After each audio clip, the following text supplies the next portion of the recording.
ప్రేమ, యేసుని ప్రేమ.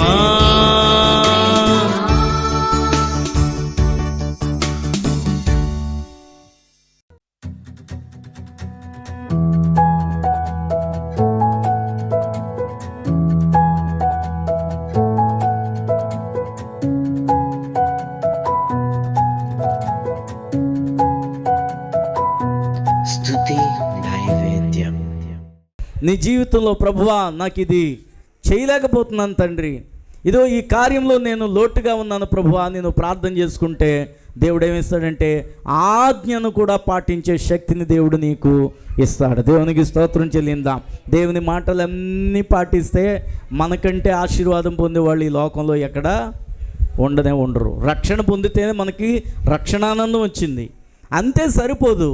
నీవు అన్ని విధాలా కూడా దీవెన పొందాలన్నది దేవుని యొక్క ఆశ. 2వ వచనం చదివితే, నీవు నీ దేవుడైన యెహోవా మాట వినిన ఎడల ఈ దీవెనలన్నీ నీ మీదకు వచ్చి నీకు ప్రాప్తించును. హల్లెలూయా. దీవెనలన్నీ ఎక్కడికి వస్తాయట? నీ దగ్గరికి వచ్చి ప్రాప్తిస్తాయట. దేవునికి స్తోత్రం చెల్లిందా.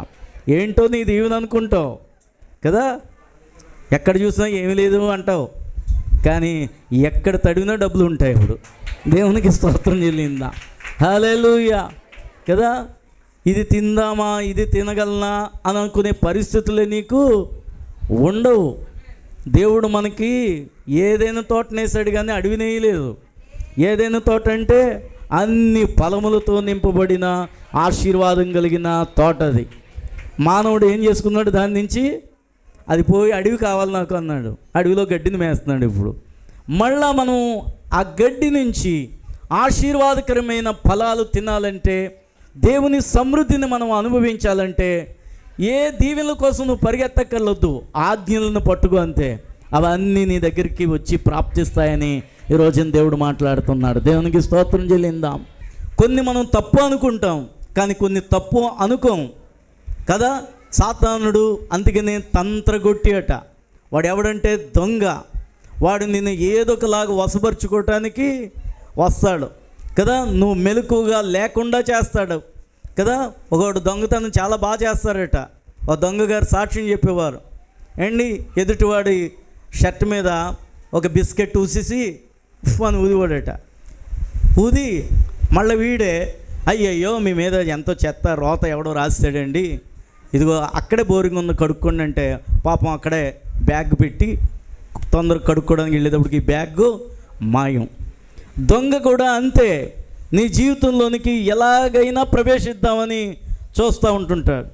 అపవాది నిన్ను ఎలాగైనా మోసం చేయాలని చూస్తూ ఉంటుంటాడు. దేవుని ఆజ్ఞలను మీరేటట్లుగా చేస్తూ ఉంటుంటాడు. వ్యభిచారమా పెద్ద తప్పు కాదులే అంటాడు, అబద్ధమా తప్పు కాదులే, మోసమా తప్పు కాదులే, నీతిగా ఎవడు బ్రతకగలలే. ఇలాగ వాడు నీలో ఉండి ఏం చేస్తూ ఉంటుంటాడంటే మాట్లాడతాడు. అప్పుడు నువ్వు వాక్యాన్ని కానీ నీ హృదయంలో ఉంచుకుంటే వాక్యంతో వాడికి సమాధానం చెప్పగలవు. దేవునికి స్తోత్రం చెల్లిందా కదా. యోసేపుని ఒక స్త్రీ బలవంతం చేయడానికి వస్తే యోసేపు అంటాడు, దేవునికి విరోధముగా నేను ఎలాగో పాపము చేయగలను. పాపము ఏం కలగజేస్తుందంటే దేవునికి నీకు విరోధాన్ని కలగజేస్తుంది. ఈ లోకంలో నీకు ఎవడు విరోధైనా పర్వాలేదు వాడు నిన్ను 2 కొడితే నువ్వు 1 కొట్టగలవు, కానీ దేవుడే నీకు విరోధైతే మనం ఏం చేయగలము. అందుకనే దేవుణ్ణి ఎప్పుడు కూడా విరోధంగా చేసుకోకూడదు. మనము చేసే పాపము ఆజ్ఞ అతిక్రమాలే పాపం. అంటే ఏ ఆజ్ఞనైతే మనం మీరుతున్నామో అది పాపము.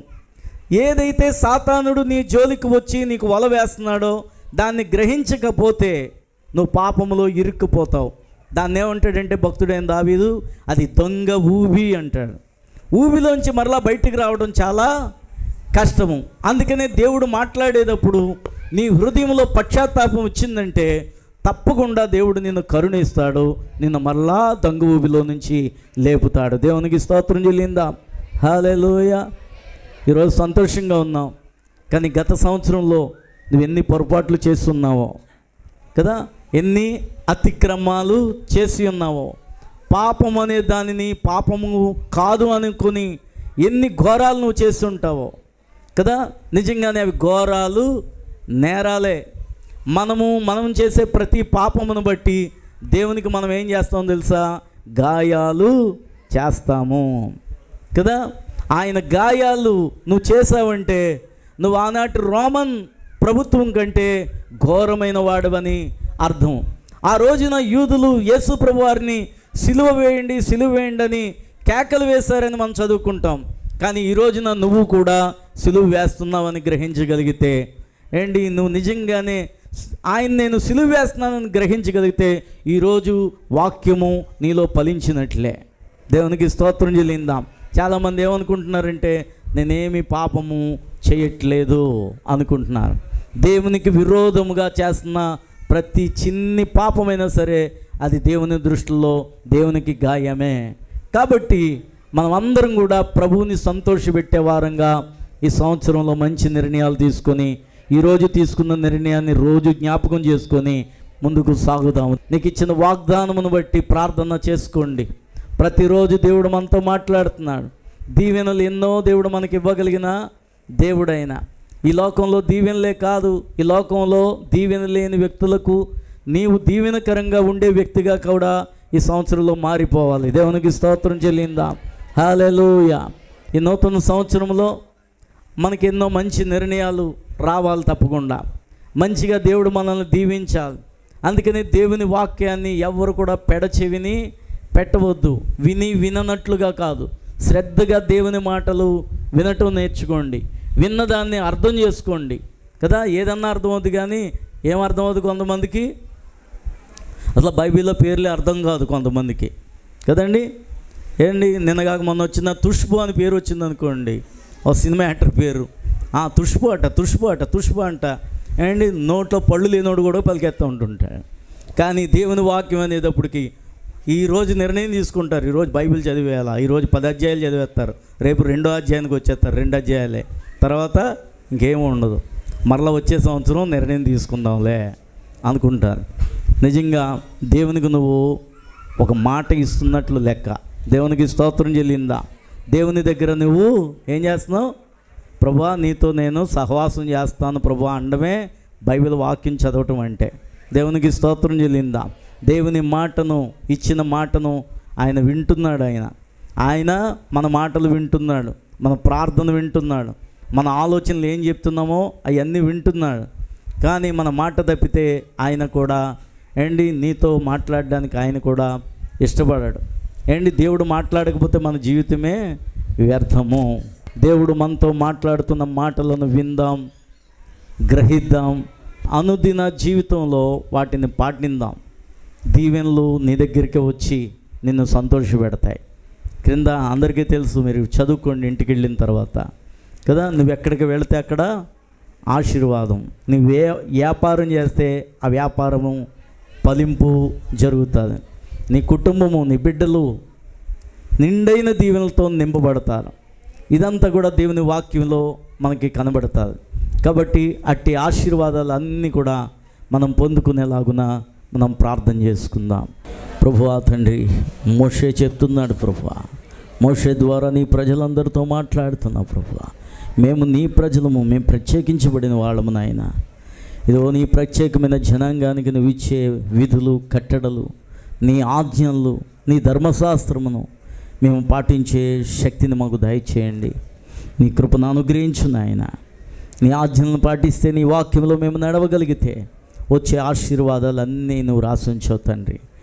ఆశీర్వాదాలన్నీ మేము పొందుకోవటానికి నీ కృపను అనుగ్రహించండి. ఇదో ఈ సంవత్సరంలో నూతనమైన దీవెనలతో బిడ్డలందరినీ నింపండి ప్రభువా. అనేక మంది ప్రజలు చూస్తున్న కార్యక్రమాలను బట్టి, ఈ కార్యక్రమాన్ని చూస్తున్న ప్రజలందరికీ గొప్ప దీవెన, ఆశీర్వాదము దయచేయండి. వారి అవసరతలు తీర్చండి, వారి కుటుంబాల్లో రక్షణ దయచేయండి, శాంతి దయచేయండి. ఇదో తండ్రి నాయన, మా సంఘ కుటుంబాలన్నిటిని కూడా సంపూర్ణమైన దీవెనలతో నింపమని యేసు నామమున ప్రార్థన చేయుచున్నాము తండ్రి, ఆమేన్. ఈరోజు పుట్టినరోజు జరుపుకుంటున్న సుష్మా ఏంజల్ దేవుడు దీవించి ఆస్వాదించి మంచి ఆరోగ్యము, దేవుడు మంచి జ్ఞానాన్ని, అన్నిట్లో ఎదుగుదలను దేవుడిచ్చును గాక. God bless you Sushma. ఈరోజు పుట్టినరోజు జరుపుకుంటున్న కుషాల్ని దేవుడు దీవించి ఆస్వాదించి మరొక సంవత్సరం దయాకిరీటంగా ధరింపజేశాడు. సంవత్సరం అంతా కాచి కాపాడి చిన్న బిడ్డ చుట్టూ కంచి వేసిన దేవునికే మహిమ. కుషాలను దేవుడు ఆశీర్వదించి మనుషుల దయందును దేవుని దయందును దేవుడు వర్ధిల్ల చేయును గాక.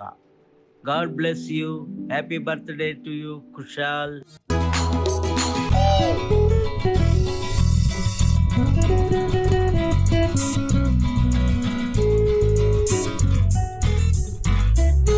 యేసుక్రీస్తే మన ప్రభు, అందరికీ ప్రభు. యేసుక్రీస్తే మన ప్రభు, అందరికీ ప్రభు. వీరెవరు లేరి లోకాన, వీరెవరు లేరి లోకాన. యేసుక్రీస్తే ప్రభు, యేసుక్రీస్తే ప్రభు. యేసుక్రీస్తే మన ప్రభు, అందరికీ ప్రభు.